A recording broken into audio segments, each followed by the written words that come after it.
Welcome to Real Estate Real World, where we talk to the movers, shakers, and leaders that are getting it done right now in the real estate industry and beyond. Your host, Marguerite Crespillo, started this podcast simply dedicated to call people about what's really happening in this crazy roller coaster ride of real estate. Be sure to subscribe on iTunes and stay up to date on the newest stuff by adding yourself to the list at www.realestaterealworld.com. Now your host, Marguerite Crespillo. Hello, everybody. It is time for Real Estate Real World, and I am Marguerite Crespillo, your hostess with the mostest. I've never said that, but that sounded funny. Anyway, today, be sure to follow us on all the social media channels. And if you get a minute, would love your reviews. They help push us up in the rankings. So we love that stuff. So head on over to iTunes and you can add a 5-star review. Of course, don't post anything but 5-star. No, only if you actually love our show. So today I'm excited actually to have a very good friend of mine. I've known him for many years. We've had a lot of in-depth talks, heart-to-heart talks in a lot of different arenas. And I'm super proud and honored to call him friend. We don't even have a bio because I already know him. And I'm excited to share him with the world today. So please welcome my very good friend and my, let's see, what else can I call you? All the good stuff. Please welcome Chris Okamura. Hello. You could have started off maybe the Japanese cowboy. I feel like everybody is that tagline, the Japanese I cowboy, right? know. I totally should have said that. The Japanese I blew cowboy. it. It's all right. Well, now they know. Now they know. And it's funny because I don't even know how long I've known you. It just feels like I've always known you, but it's been probably at least 10 or 15 years, huh? At least I was thinking about that the other day. In fact, I remember like one of the most like moments that stood out. We were at a mixer, I think, at the Glass Turtle, and you and Joe were in that back table. But that hasn't been probably 15 years ago, at least. That's been quite a while. Yeah. Yeah. Because we have a group of friends we call family, and there's a whole bunch of us that have hung out and spent a lot of time together at the good old celebrity golf tournament up there in Tahoe. Oh my God, we yes. have some Good times. Thank goodness that stuff wasn't recorded. We had some fun during this. That was prehistoric times when we had the big video cameras. We didn't have our cell phones. They could take quick snippets. You had to actually carry around a full-on camera. So that was too much work. Exactly. I was saying this morning to my team, I was like, days like this, because I've been super busy lately, which is a blessing. We don't like to complain about those.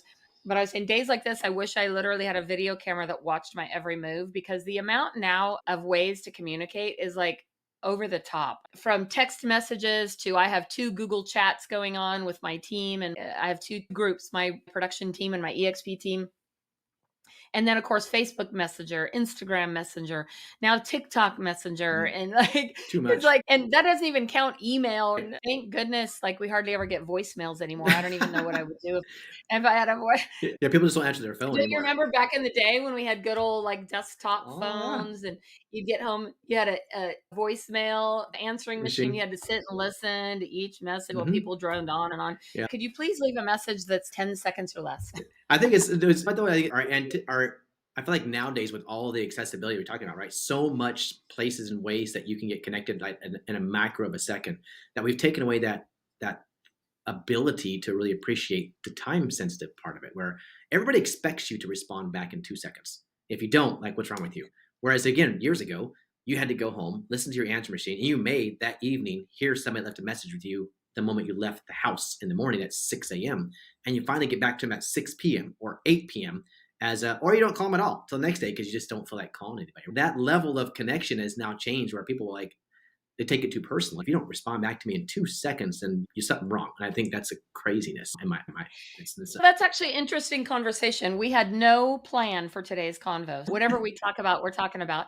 And that's interesting because I've said many times that in a world where we're more connected than ever, people are also craving a connection, right? And the previous guest I had on today was Cheryl Hauk. And what I love about her is when I met her, I didn't know anything about her at all, but she just had this amazing energy about her.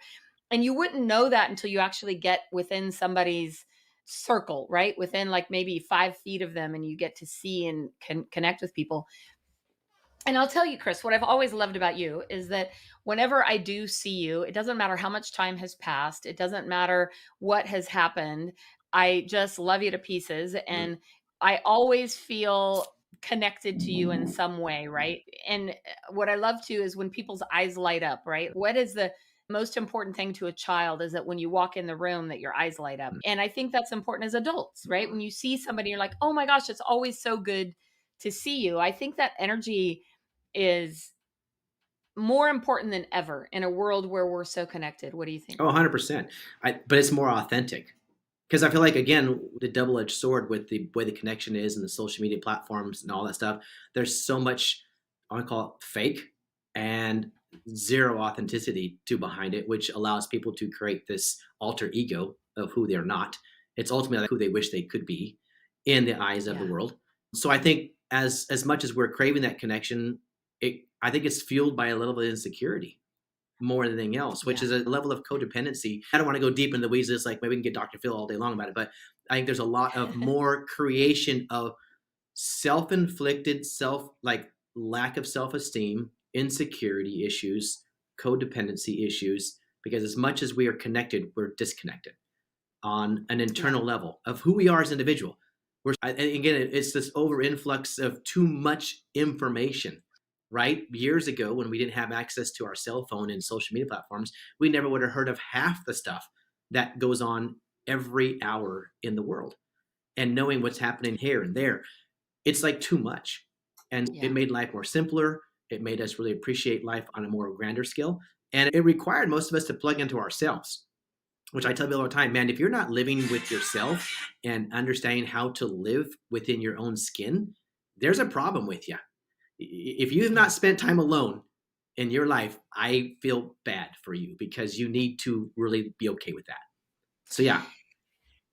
For sure. So tell our listeners a little bit about your background. What do you come from? Where do you come from? And like, what has brought you to who you are today? Well, I was actually dropped off by a stork many years ago. I'm just kidding. My story would sound so much more intriguing if I said that, right? I came dropped off by a stork. It would explain a lot of my problems, right? No. Yeah. So I've actually been in the Sacramento area for 32 years. I didn't realize it was 32 years. Wow. That's a long time. Born and raised in Turlock, California, which is the Central Valley of the armpit of California, I call it. And migrated up here at 19 because I got married. Smart move. Not really. But at that point, 19, don't even know what color of ice cream you like to have yet. And yet I decided to get married. Anywho, it all defines who we are, right? And then at that point, move forward here to several years of a lot of construction work. I managed to segue into real estate. That's too much of a story to get into, but that's another time. But I managed to get into this field, now in it for 22 years in this industry. And just, everything from running my own company and my own brokerage, real estate mortgage company back in 2000 to running Keller Williams in 2013, their market center in Natomas, which was about 170-ish agents, which was a good experience, a lot of fun. And 3.5 years of that, I wanted to probably jump off a bridge, but running a company is not as fun and everybody thinks it is. But then at that point, I took a break because that was the crash in 7, 8, and 9 when that happened too. I was recurring and rebuilding from that. And then I was going to open up my own spot again. In 2016, after I left Keller Williams, and I actually came out to Rosa for a minute and tried kind of resurfacing, rebuilding an Ontario franchise out here for about 6 months. I was like, all right, what do I want to do when I grow up kind of scenario. And that was 2016-ish. And so now I was actually going to open up my own spot again with a buddy of mine who was a commercial real estate broker at the time. And we were going to just raise our own flag and do the residential and commercial side of it all. But then rehashing all of the horrible memories of what was taking place from having to go through that process again, it was mind-boggling. And honestly, I was a bit hesitant to go through with that again. Like, God, do I want to have another baby again at 45? I mean, most women would say no, right? If you're smart, no, I don't want any more kids at 45. Like at 50, I'm done having kids. So it was the same kind of thought process. I want to go through those pains again. So in the intrigue and that time pondering over all of it, obviously I prayed to God a little bit for those. I'm a faith-based person. So I prayed to God and say, hey, if this is what you want me to do, then let's let it happen. And if not, you need to show me the way. And I need a real sign, not one of those subtle ones. I want the real one. It says yes, no, maybe so. So I just, that's when Brent called probably both of us at the same time, right? Hey, I left Keller Williams. Oh, cool. That was a great hook because, you and I both thought, that would never happen. Right. Top producer, $100 million producing team that he was. It was a very well loved in the Keller Williams model for himself. And he decided to leave on a Sunday, pack up his van and move out on a Sunday. So I was obviously intrigued and wanted to know more. And I think that was one of the things I always talk on, is that I think my entire life was always built around that. Like, I was always open to anything ever. There was never something like, no, I'm good. No, I want to hear. Even nowadays, like when I get calls from people, which I'm sure get them too every day, people calling, hey, you want to, I'm open to something. Like, sure, show it to me. And if it makes absolute 1000% more sense to where I'm at right now, believe me, I'm not an idiot. I'll go for it. But I have yet to find something that makes more sense than the EXP. So so that was 2016. He shared with me that what it was in a very similar fashion he probably did with you guys. And I was like 5 minutes in, I was like, no, this is it. I'm good. Close it. Where do I sign up? And then I look at those scenarios, and if I had taken door left, which was to go up my own spot with a buddy of mine, we were looking at investors that were going to give us some seed money. It was like upwards of $250,000 to get us launched and get us going. And in my mind, I always felt, if I'm broke until I pay that $250,000 off, that was how I felt. Like, I wanted you to get out of my pockets as soon as possible. So until that happened, like, that was the only single sole mission: pay you off, be done, and find us to be profitable. But at the same token, I realized I'm not going to be the one that's actually going to do this. I was going to open up my office. I was going to recruit agents. I was going to build that out. And ultimately, they were going to collectively help me pay this $250 off. But if I go back and look at taking door, which was the EXP option, we at the time, remember, it was $99 when we signed up back then, $99 as our capital risk investment. And so I look at both scenarios, like, all right, $250,000, $99. Obviously, I didn't have to even wait years to pay the $99 off. It was like a one-time hit done. And look what we've built. We built something like enormously that was crazy, that was scalable and leveraged like at the highest level possible. And I never would have in a million years made that happen. Moving into my own space of having my own brokerage again, putting my sign on the front of a building like it meant anything at all. It meant nothing. For some people, maybe it does. Good for you. Kudos. But it wasn't what it made no sense to me at all. And yeah, now that I'm at this place where there's no longer this idea of, wow, do you think it was worth it? 1,000% it was worth it, right? So I've always been in a place where everything I was at in my life and business was, I wanted to figure out how to scale and leverage whatever I was doing to the highest level. If I couldn't figure out how to implement some level of leverage and scalability, then ultimately I was just working a job.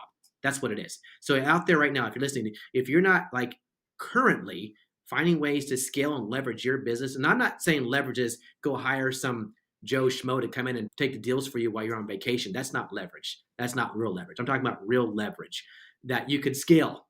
And if you can do that, if you're not doing that right now, then you ultimately are just working a job. So that's been my focus the whole time, right? And I did it through Keller Williams. I thought Keller Williams was the way. I thought, oh my God, I reached the top. When I'm at KW, I thought, oh, and even when I ran my own place back in 2000, I was like, okay, figure this out. But we just really weren't there yet in that ability to have what we have now, which, if you look at it, it's, as you future pace it was technology. We go right back to it. Technology has allowed us to be where we're at today. And so now I'm thankful for the technology and the growth and where we're at. And I'm thankful for Lynn Sanford, for God's sake, 100%. So yeah, that's my journey. That's my story of how I got to where I'm at now. And then you and I both think EXP now for what, 7 years now? Is it going on 8? Yeah, it'll be 7 years, the end of October. Okay. So yeah, we're right in the same time, around 7-ish years here that we've been here. And yeah, we built something amazing, the both of us. And I think it's life-changing that we're at now and one moving up. It's amazing to me because people talk about it a lot, but I don't think any other company exhibits it more, is collaboration over competition. Because you and I are in different organizations or downlines as they speak, but we get to work together and we're not competition. We get to help each other grow. And it's been so much fun to watch you grow, because I don't think that people realize how just one situation can change your life. How one simple interaction with somebody, or in your case, it was almost a mistake, wasn't it? It was. So do you want to tell that story? Yeah, ultimately to build out where we're at, which is actually segued into where I'm at right now in my life too, as far as like we can talk about later about where I'm actually moving towards next. And yeah, I tell everybody that the chance of having what I had in my life right now, currently, I almost have a better chance of winning the lottery. Because of the EXP platform that has afforded us this opportunity. For the first 8 months I was here at EXP, I was actually ironically back selling real estate. That was like, I went from running the companies to like, oh, I'm just going to go sell real estate. And I just really poured myself into that. And then it was that Brent Gove thing constantly, hey, every week, how's it going? How's it going? How's it going? The check-in thing. And I'm like, yeah, I'm good. I'm busy. Selling real estate. Leave me alone. I'm busy. And he left me alone for a good 8 months. And he says, all right, until that point where he's like, no, dude, you need to get on this. We're going to lunch and we're going to find out what's going on with you. And at that point, he was like, what are you doing? Why are you here at EXP to come sell real estate? You could have done that at Keller Williams. But you're here because of X, Y, and Z. Opportunity has definitely presented itself. So I'm like, you're right. Okay. So it was that point. Then I was like, all right, I need to change my hats off. And it was about recruiting. But at that point, I was like, all right, where am I going to start? How's it going to begin? Where am I going to look at? And in the beginning, when we were in the beginning, we had really archaic opportunities for learning how to do agent attraction. Nobody really knew. And we got in this model. I was like, all right, I'm gonna make this a game. I'm gonna go. Obviously, as Keller Williams, we were part of the Northern California, Hawaii region. That was my region. And to be full transparency, I really didn't really like the team leader in Hawaii. Let's just put that what it is. And that's being nice about it. And so I'm like, cool, I'm gonna make a game out of this, and I'm gonna go see who I can take from him. And that's how that led to that. So I literally was on like a Saturday evening. I was on my computer. I opened up the entire broker, their website, and looked at the whole entire roster. I just started skilling through it. I'm like, you know what? I'm going to look for, obviously, a blonde hair, blue eye, good looking girl in Hawaii. Why not? That's what every guy thinks, right? I'm going to go look for the blonde hair, blue eye girl in Hawaii. I'm from Hawaii. I'm looking, okay, this is what's going to happen. And you know what? I could have picked a dozen of them, honestly, but I picked the one that I picked who is now, I call her my unicorn, or Shireen Duncan. I love her to death. She's my unicorn. And it took me 3 months of chasing her to watch the video that we had back then. And was like, yeah, I'll watch it. And she didn't do it for 3 months. And then finally, at that point, one day, I'd like just following up with her. She goes, oh, I promise I'll watch it today. I promise. I'm like, great. Okay. And then she did. Within an hour later, she texts me back, I'm in. That's what she says. I'm in. And I was like, wow. And then she goes, oh, wow. By the way, I know Brent Gove. And I'm like, because we sent her one of Brent's videos, right? And I'm like, oh, really? She goes, oh, yeah. I've known Brent since he was in his late 20s. I've known him for 30 years. And I'm like, what? She goes, yeah.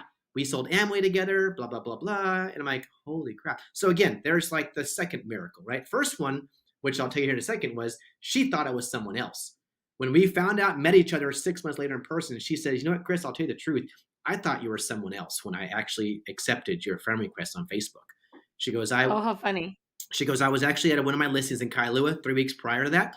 And there was a guy who walked through the door who called himself the Japanese cowboy, who I'm yet to find, because if I do find him, I'm going to eliminate. I can't record now. There's only one Japanese cowboy. There's only one Japanese cowboy. Is this guy right here? No, you need to thank him for him leading her to you. I'm gonna thank him, but then I'm gonna eliminate him. Okay, anyways, but so yeah, she's. I thought you were him. She goes, he had a buyer that I wanted to put an offer on my Kailua listing. So of course, when you messaged me, I was gonna say yes to anything because you were gonna bring me a buyer. And she goes, then as we followed through this, she goes, I realized you were not him. And so just that's like the second miracle. That all that worked out. And it just played itself out to where I'm at. And then Shireen's like, oh, my family is really plugged into real estate. My parents own Tyner properties. I'm like, okay, I've been in the industry for years. I was a title rep for Fidelity, all this on and on. And it's okay. Yeah. So she goes, I'm super well connected. Like, all right. And then people say that, but then she really like, boom, next thing you know, it's just grown. And then when at the time in Hawaii, there was probably, I think 15 agents total on the MLS for EXP, 15. And now we've come across, I think, almost 800 now in Hawaii and all islands. But it's just not all my team. But there's a mix of it. I have majority. I have about 90% out there. But it's just, wow, what are the odds? And so my point in saying that is that anything is possible. Anything is possible. And EXP has made it even more possible to now where I'm at in my life right now today. As I fast forward, I believe 1,000% that I'm supposed to be in Hawaii because my family's from Hawaii. My mom's buried in Hawaii. And when I go there, as cliche as it may sound, I feel like I'm at home. As soon as I land and get on the airport, I feel like I'm home. This is my thing. And I think I was always designed to be there. Okay, how am I going to be in Hawaii? How am I going to make it to Hawaii? Because it's funny, I had a conversation with somebody the other day. And so FYI, letting the cat out of the bag, I'm actually moving. I'm moving to Hawaii. I'm moving to Hawaii permanently. And I think, again, I've been here 32 years this area. I'm done. And I think. Can you just make sure there's a really nice guest room? Absolutely. So get in there, girl. Everybody so far is, I'm there. Frank, I'm there. Yeah. So that's turned into one of those things. Like, yes, I'm going to get a 3-bedroom place so that obviously people are going to come and go and visit. And it'll be open door. That's how I am. My family and friends are my family.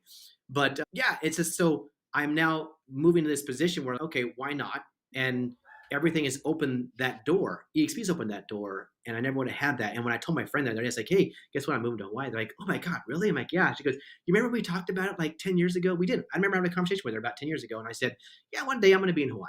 one day I'm going to be in Hawaii because my family's from there, and I just really, who doesn't want to be in Hawaii? That's saying I want to be in Fresno. It's like I want to be in Hawaii, and so it's like cool. But I just had no idea at all how that was going to play out. Let's just be honest, I didn't have any idea, right? Because if ultimately someone would say, yeah, I'm going to move to Hawaii, you got to think about three things. One, where are you going to live? What are you going to do financially? And who's going to support you?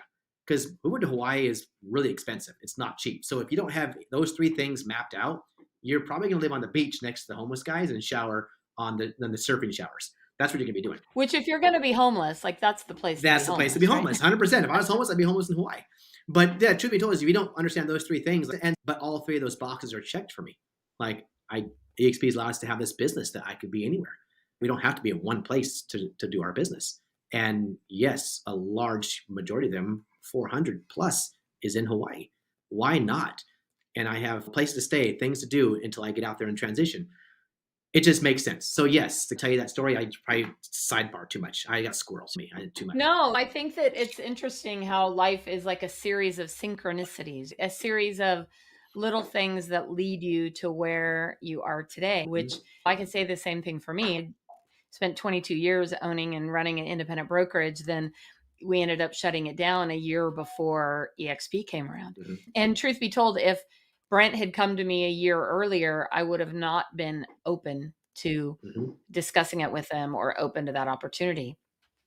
And what I really love about the world now is that ability to, people talk about having flexibility and freedom, and but I don't know that they really mean it or really understand what that means. Even I remember pre-COVID, so to speak, when everyone had to have an office. Oh, I have to have an office. I have to have an office. And then the whole world changed in an instant. And the next thing you know, nobody needs offices. And we were really built for that. And I know that you went through that as well, because you actually ended up getting COVID and you were like on death's door. Yeah. How did that change the way you looked at things and impacted where you are today? For sure. I look at life as a different perspective, for sure. I think because anytime you go through a situation where you're faced with death, it should. And if you're not, then you're a jackass. Sorry. You really, if you're real, it makes an impact on you and you should live from that. Every experience, right, is something you should learn and live from. And that did. So I really reprioritized things in my life that are most important to me. And ultimately, and if we want to talk about crash course of things, obviously my product of my life, environmentally wise, growing up was dog crap. I came from probably the most dumpiest of family scenarios, environments. And so obviously I wasn't in this pedigree of a product line that ultimately would succeed like success. It was like, I should probably be a crackhead somewhere or dead or in prison. That should have been what I would have been ultimately. That was like my mapping system for me ultimately would have been that. But I wanted to change that trajectory and it was my choice to do. But so I look at life now where I spent years in my early 40s really fixing a lot of those things that were like dark closet issues in my life that were tragedies and trauma. And I'm grateful for that because now I'm at this whole other level of myself mentally that I appreciate things even more. So that when that happened with that tragedy of that opportunity, it just reiterated how important it is for me to understand my value, my self-worth, understand what's most important in my life, and to really make sure I honor those to the fullest. Like my mental health and well-being is the most important thing in my life. It should be. Everybody doesn't realize that, but yes, it is. What do you think actually got through that? Because one thing that I've admired about you considerably is you've done 75 hard a couple times. How many days left do you have of this one? Actually, I'm on day 73 today, so I got 2 more days. Friday, I'm done. It's like ridiculous. It is. That's another thing. It creates a lot of mental fortitude in you to do the things that ultimately, as humans, we do not want to do. Number one. It was like I'm reading the Ed Mylett book right now of The Power of One. The Power of One. Yeah. And when there talks about how convenience and success are not parallel, right? Anything that revolves around being successful is completely inconvenient. Convenience does not support success. You've got to go through that. And so the 75 hard was that on steroids, like every bit of that. Although when you look at it from a face value, read 10 pages of a book, drinking a gallon of water, working out twice a day, blah, blah, blah, blah. I could do that. Sure, anybody can do that for 7 days, but do it for I made 75. it 3. Yeah. I made it 3 All days. right. All right. So, right. 3 to 7, right. But my point is, right? Most of us are wired to be able to start, like we have this idea and this dream of wanting to do it, but maybe we don't have what it takes to go 74 days. And it requires some inconvenience in your life and commitment, which I even lacked. Honestly, this is why I needed to do it. I didn't have discipline again. I didn't have commitment again. I didn't have that obsessive drive and relentlessness. I did not have that. I didn't. I lost it.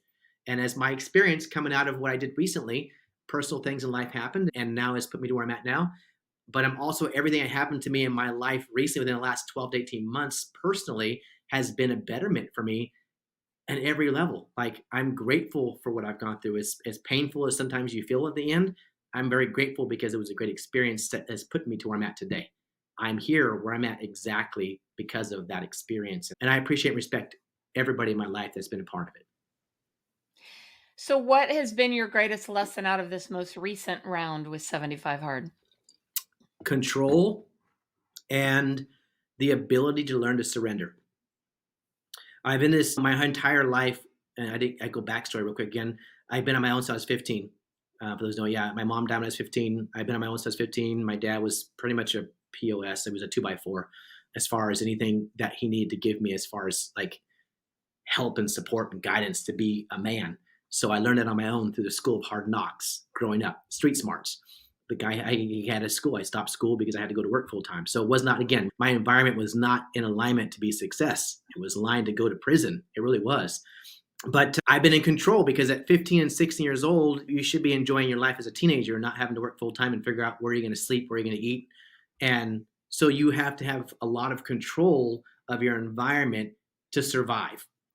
And so as you fast forward and future pace where I'm at today, I've been in control of my life the whole entire time. And even going through a lot of processes of the healing and the therapy, I've had to control those environments too. And but there's a problem with that. At some point, there's a balance of control that you can't control all of the uncontrollables. And as much as you think you cannot. And a lot of times I would force a square hole into a round pocket because it just thought it would make sense. And it doesn't. And it backfires. So now at my ages, I'm going to be 51 in 4 days. Like my birthday's Sunday. Woo! Happy birthday. Thank you. It's just at this age, you think you should be far more advanced in knowing things that you don't. That goes to prove you're always learning, never a day that you don't. And I'm now at this place in my life really learning to stop trying to force things that are not meant to be, regardless of whatever your emotions and your feelings, your thoughts are telling you to go otherwise. God's got a plan. So this round is about surrendering, losing control of things that don't. It's like literally pulling my fingernails off. I'll tell you right now, I'm as uncomfortable as it comfortable can be because I'm fighting it every step of the way.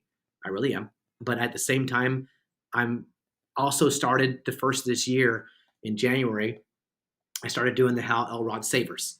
I've been doing the savers every morning since January, and I've been doing them every day, 7 days a week. It's your journaling, your meditation, your affirmations, your visualization. I do it all. And that's a game changer for me too, on top of this thing. I've become more in tune with myself than I've ever become in probably history of myself. And I've just seen things differently from a different light. And I'm learning to understand that. You know what? My favorite quote, and I'll have to have my assistant make a card on this, is it one of my favorite quotes is life is what happens when you're busy planning, right? Mm. We all have this like master plan that we're going to follow, and then life like throws a brick in our face and says, yeah, maybe not. Maybe we'll do something 100%. a little different. Maybe we'll go a different direction. And what I want to say most definitely before we end up wrapping up is even though what you came from, especially with your father, what that led you to is becoming an extraordinary father, because I've watched you with your son, Yeah. who I think when I met you, he was only 3 or 4. How old is he now? He's turning 21 this year. It's ridiculous. I know. Yeah. It's crazy. And you've been an extraordinary dad, going above and beyond to be a great role model and a great father for him. And I love that because I'm watching my son right now, who we just had our grandson Yes. in February, and I'm watching him step up like I've not seen him step up before. And he had a good role model in his father, Joe. Joe's a Great great father. role model. Yep. But I love to see that more than anything because I didn't grow up with a dad. My dad passed away when I was young and my parents got divorced very young. So I didn't have any real good men role models in my life. And I love more than anything to see that. And so I just want to tell you from the bottom of my heart, I'm so proud of the dad that you have been and continue to be with your son. And I think he's turned into an extraordinary, I haven't seen him in a couple of years, I but know. in just watching you raise him, you did a great job with him. Thank you. It is. And that's honestly where I wanted to change a cycle. Again, another piece that from Ed Milet's piece is about maybe the one person that changed the dynamic of the family tree. And like he considers calls the matrix. I want to be that one. And I had a choice. I could continue on the path of being like my father and take on everything he did to me and showed me. And I could have relayed that segued right into being raised my son. I could have been distant, non-existent. I could have been non-supportive. I could have not plugged in and told him, no, I don't love nothing. But I wanted to change that. That was one thing I told myself I'd never be. Here's the irony of all that. I told myself I'd never wanted kids, period. Because you're tarnished and like by that jaded by your being raised in such a horrible environment. Like, I don't even want to give that to another person, their human being. And so I didn't for years. No. And ironically, my sister, who was 1 year above me, she actually wanted the kids and I didn't want none. And I have two and she has none.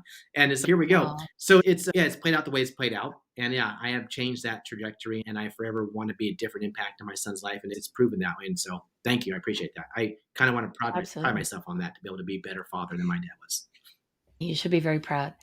So what is next for you? You're moving to Hawaii, obviously. That's on the fast track. And then what is your plan that's happening until life happens over the next, like, where are you headed? What are you working on? Right now, still building out. So there's a lot of things that, interestingly enough, as I mentioned, people come in and out of your lives for a reason. And the last person that came in my life was a big reason. There's a lot of things that I was not doing in my business when it comes to expiation. My team was growing exponentially, but I really wasn't building a lot of support behind that, which as we know now, is very vital to build a support the community to your organization, to have something to cling to.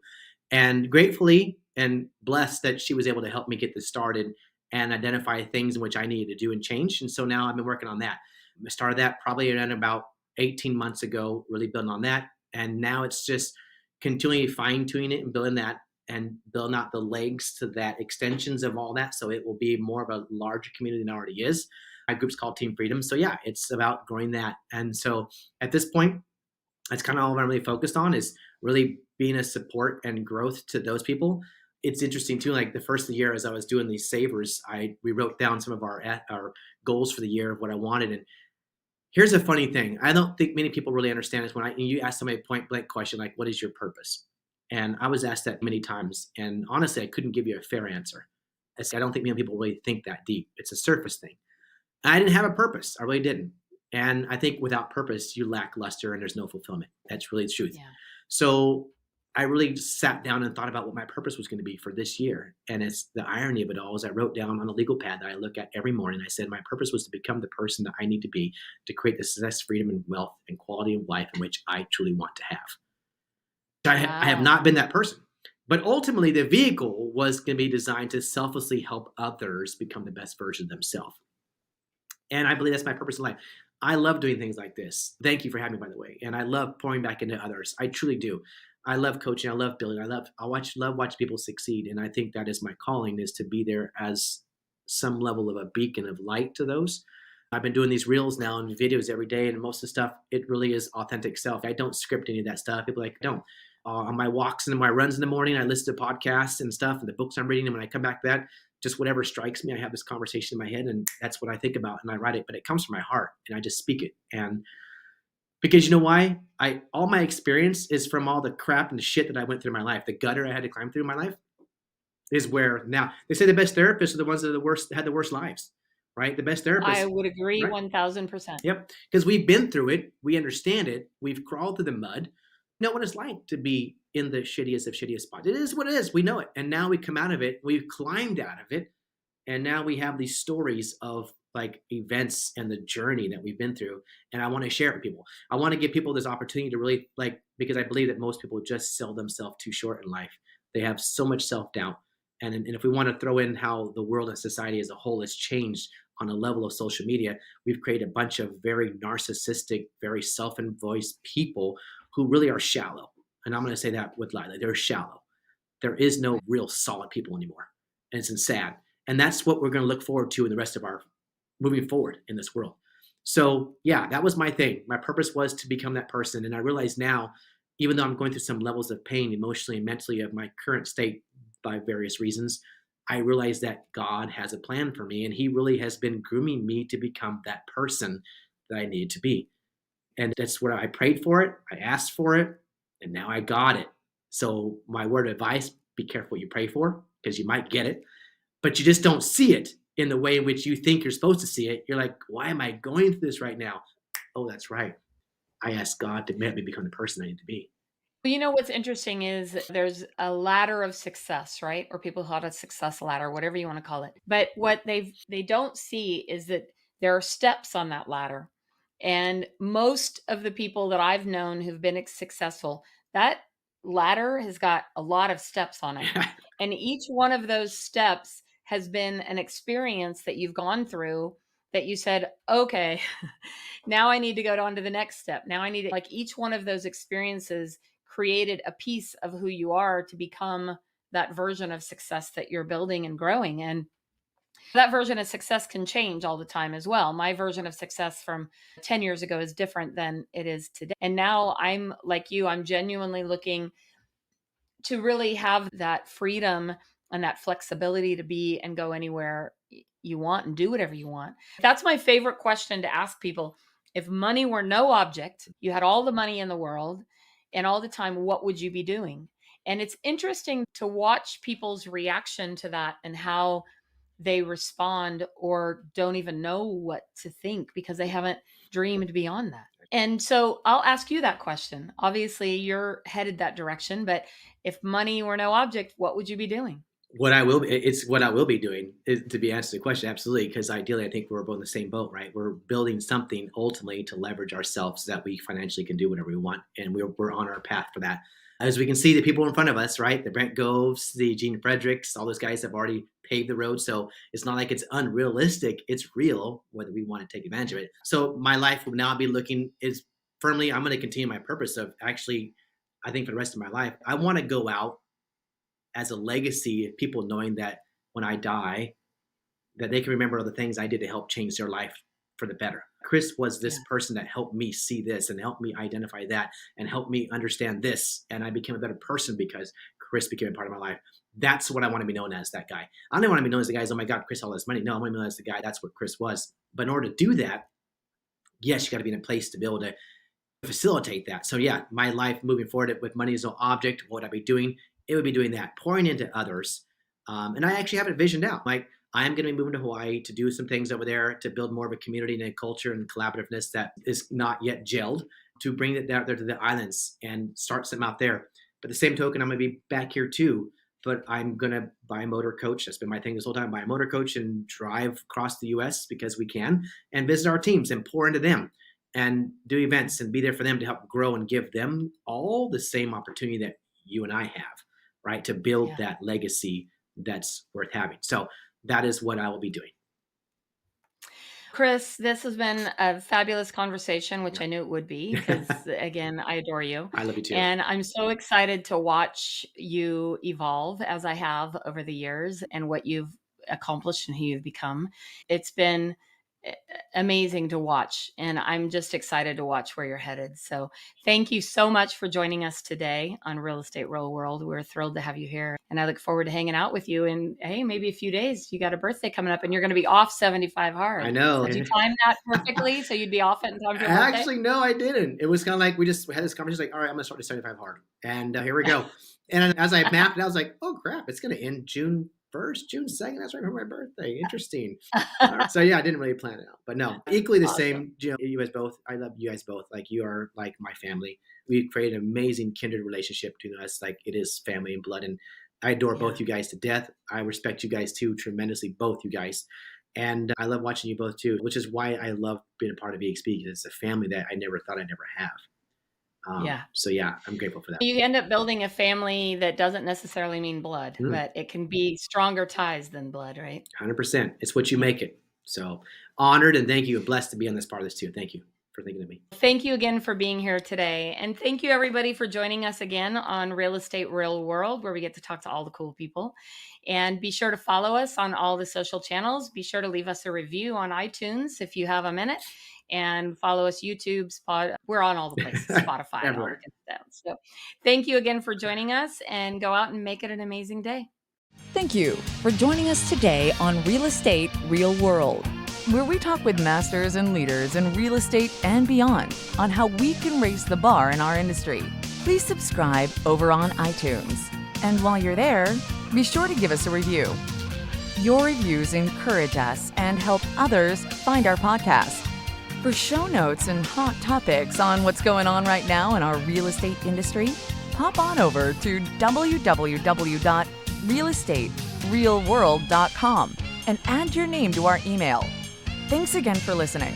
And go out there, be a part of the elite masterclass in raising the bar on the real estate industry.